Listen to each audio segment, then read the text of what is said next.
বন্ধুরা,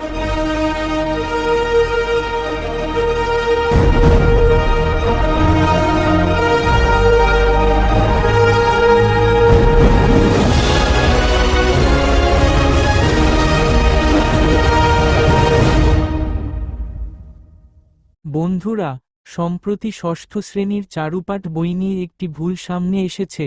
বইটির সূচিপত্রে চারুপাঠের পরিবর্তে গণিত বইয়ের সূচিপত্র ছাপানো হয়েছে।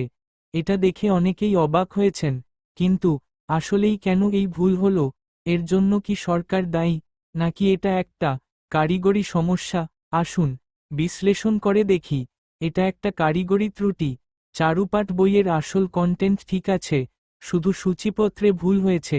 এই ভুলের মূল কারণ হল বইটি খুব দ্রুত ছাপানোর চেষ্টা করা হয়েছে। সময় কম থাকার কারণে এই অসাবধানতাটি হয়েছে।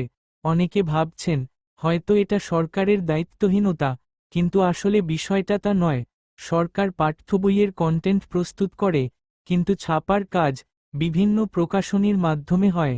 এই ভুল আসলে ছাপাখানার কারিগরি ত্রুটি, যা কোনো ষড়যন্ত্র বা অবহেলা নয়। ভাগ্যক্রমে সংশ্লিষ্ট কর্তৃপক্ষ ইতোমধ্যে বিষয়টি নজরে এনেছে এবং দ্রুত সমাধানের উদ্যোগ নেওয়া হয়েছে। সংশোধিত বই ছাপানোর কাজও শুরু হয়েছে, তাই শিক্ষার্থীদের চিন্তার কোনো কারণ নেই। বন্ধুরা, বই ছাপানোর মতো বিশাল কাজে ছোটখাটো ভুল হতেই পারে। সবচেয়ে গুরুত্বপূর্ণ বিষয় হল ভুল হলে তা দ্রুত সংশোধন করা। আশা করি এই সমস্যাটিও দ্রুত ঠিক হয়ে যাবে। আপনারা কি ভাবছেন এই বিষয়ে? আপনার মতামত জানাতে কমেন্ট করুন।